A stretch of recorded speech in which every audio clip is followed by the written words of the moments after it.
प्रिय विद्यार्थियों,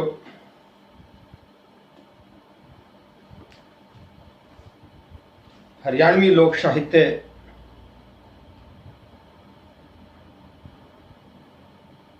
बीए तृतीय वर्ष और सांग परंपरा के कवि रामकृष्ण व्यास, उनके जीवन को लेकर, उनके सांगों को लेकर, उनके साहित्य को लेकर, उनकी प्रचलित लोक कथाओं को लेकर, आधुनिक परंपरा को लेकर, सांग तकनीकी को लेकर और भाषा शैली को लेकर कैसे सांग लिखा जाता है और परंपरावादी अगर दृष्टिकोण की बात करें और हरियाणवी लोक साहित्य और हरियाणवी संस्कृति की बात करें तो रामकृष्ण व्यास का नाम अग्रणीय लिया जाता है। और हरियाणा के विख्यात सांगी के रूप में रामकृष्ण व्यास का जन्म सन 1925 में हिसार के गांव नारनौंद में हुआ। इनके पिता का नाम श्री सीताराम व्यास था। पंडित लक्ष्मीचंद के प्रवर्ती संगीतकारों में रामकृष्ण व्यास का एक नाम अत्यंत आदर के साथ लिया जाता है। इनके सांगों में आधुनिकता और परंपरा का समुचित संयोग उनके हर सांग में देखने को मिलता है। इनके सांग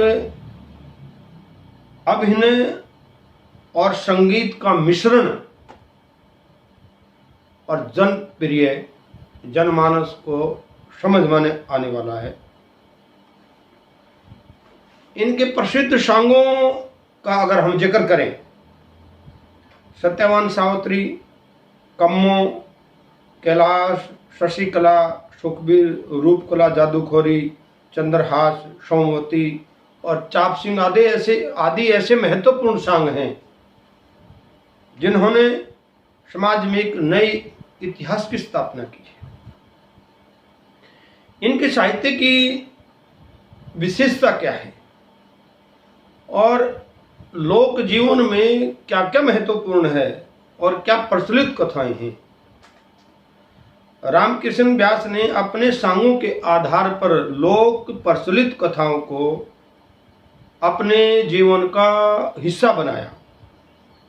यही कारण है कि वह अपने क्षेत्र में विशेष सांग के क्षेत्र में महत्वपूर्ण स्थान रखते थे। उन्होंने जनरुचि को केंद्र में रखकर विभिन्न प्रकार की प्रचलित लोक कथाएं, प्रेम कथाएं अपने सांगों के माध्यम से जनता में प्रस्तुत किया और हरियाणवी संस्कृति को मजबूत बनाने का कार्य किया।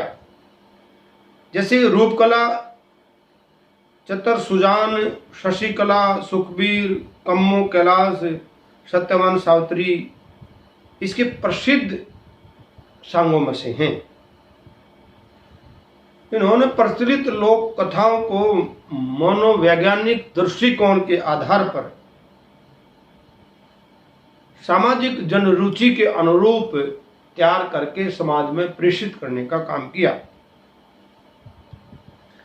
अब आधुनिकता के साथ उन्होंने अपनी संस्कृति को, अपने सांगों को कैसे सम्मिश्रण किया। सम्मिश्रण का मतलब यह है कि वे जो आधुनिक परंपराएं हैं और जो हमारी पारंपरिक लोक कथाएं हैं, उन दोनों का मिश्रण उन्होंने कैसे किया। मिश्रण ही केवल नहीं किया, परंपरा को उनके अंदर समेटा भी है, बल्कि आधुनिक का पुट और अपने समकालीन जनमानस से जुड़े जो तथ्य हैं और परंपरागत मूल्य, उनका निर्वाह करके, आधुनिक मूल्यों का भी निर्वाह करके अपनी रचनाओं में स्थान दिया और सांग के माध्यम से लोगों तक पहुंचाने का कार्य भी किया। अतः उनके सांगों में हमेशा परंपरा और आधुनिक का मेल दिखाई देता है। सांग को तकनीकी के रूप में किस प्रकार से देखा जा सकता है, उसको सफल कैसे बनाया जा सकता है, संयोजन कैसे किया जा सकता है। उन्होंने अपने सांगों में सांग मंचन के लिए अपेक्षित विभिन्न तकनीकी, संगीत का सफल आयोजन जो दर्शक और श्रोताओं को पर गहन प्रभाव छोड़े और आम जनमानस को वो बात समझ में आ सके। यही कारण है कि रामकृष्ण व्यास के सांग जनमानस में अत्यंत लोकप्रिय रहे हैं। अभिनय मंच की दृष्टि से इन्होंने सांग को नई दिशा प्रदान की। रामकृष्ण व्यास के सांगों की भाषा शैली किस प्रकार से है? रामकृष्ण व्यास के सांगों में लोक प्रचलित हरियाणवी भाषा का प्रयोग हुआ है, हरियाणवी संस्कृति का प्रयोग हुआ है, जो आम जनमानस के समझ में आ सके। उनकी भाषा सहज है, सामान्य बोलचाल की है और सांगों में जन रुचि के अनुकूल ही उसमें स्थान दिया है। इसकी भाषा में शिल्प है, सौंदर्य है और भागवत सौंदर्य भी विद्यमान है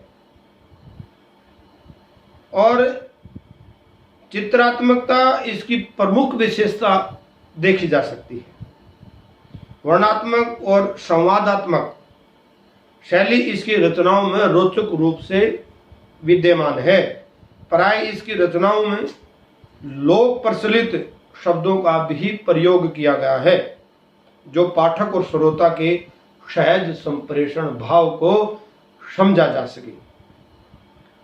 रामकृष्ण व्यास ने अपनी रचनाओं में उत्प्रेक्षा, रूपक, उपमा, अतिशोक्ति आदि अलंकारों का भी प्रयोग किया है। जैसे चांद सा चेहरा, मस्तक बिंदी जणु बहन में जोत लगी, तेरे चेहरे की चमक लगी जणु पड़के बिजली उठ गई। उन्होंने चित्रात्मक भाषा का भरपूर प्रयोग किया है। रूप कला जादूखोरी सांग में चित्रात्मकता भाषा का प्रयोग करते हुए मनियार चतुर सुजान अपनी चूड़ियों की ओर स्त्रियों को कैसे आकर्षित करते हैं, ये सुनिएगा। चूड़ी की बिताई करी सारे करके गौर देखो, चूड़ियों पर तोता मैना बुलबुल शेर करती देखो, कोयल और पपैया चूड़ी ऊपर नाचे मोर भी देखो, चूड़ी ऊपर फूल भोरा चांद और चकोर भी देखो, चूड़ी पे लिखा फूल हजार किते बाग किते माली भी देखो। उनके जो सांग विधा है, उनका जो साहित्य है, हरियाणवी जो लोक साहित्य है, उसमें चित्रात्मक करके और सृजनात्मक करके साहित्य को और सुंदर बना दिया है।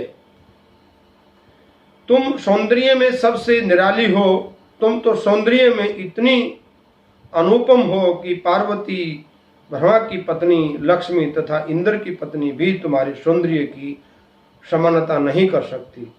तुम उन सब से निराली हो। वह आगे प्रश्न करता है कि तुम कौन सुंदरी हो, सावित्री, अनुसुईया, गार्गी, मैं तुम्हें किस नाम से संबोधित करूं, क्योंकि तुम सुंदर इतनी हो। तुम अब इतना क्यों शर्मा रही हो, क्योंकि अब हम दोनों की लाज शर्म टूट गई है, अर्थात अब हम अत्यंत निकट आ गए हैं और नजदीक आ गए हैं। तुम्हारे जैसी रूपवती सौंदर्य वाली मैंने आज तक नहीं देखी है।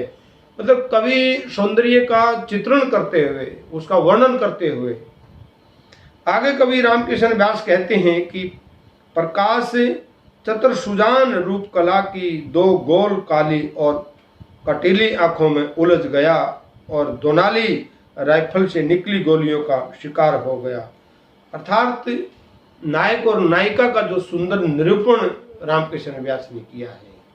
अपने सांगों को उन्होंने जो सामाजिक दृष्टिकोण दिया है, समाज में उन सब चीज़ों का उन्होंने सचित्र वर्णन किया है जिसका समाज पर गहरा प्रभाव पड़ा है। चाहे सांग की नई तकनीकी है, चाहे आधुनिक परंपरा है, चाहे लोक प्रचलित कथाएं हैं, चाहे सांग की भाषा शैली है, इन सब को मिश्रित करके अपने सांग के माध्यम से समाज को प्रेषित करने का काम किया। मतलब कहने का अभिप्राय ये है कि सांग को सुंदर ढंग से प्रस्तुत करके समाज में वो छाप छोड़ी है जिसकी वो उम्मीद करते थे। ये जो सांग परंपरा है ये हरियाणा लोक साहित्य की प्रमुख विधा के रूप में देखी जाती है और रामकृष्ण व्यास जैसे सुप्रसिद्ध सांगी हरियाणा में उनका नाम बड़े आदर के साथ लिया जाता है। आज इसी व्याख्यान में हमने इस व्याख्यान माला की जो कड़ी है, बीए तृतीय वर्ष का यह व्याख्यान था और निश्चित है प्रतिदिन ये व्याख्यान इस YouTube चैनल पर डलते रहेंगे। मैं डॉक्टर कामराज सिंधु, अध्यक्ष हिंदी विभाग, दूरवर्ती शिक्षा निदेशालय, कुरुक्षेत्र विश्वविद्यालय कुरुक्षेत्र, आपसे इजाजत लेता हूँ। जय हिंद, जय भारत।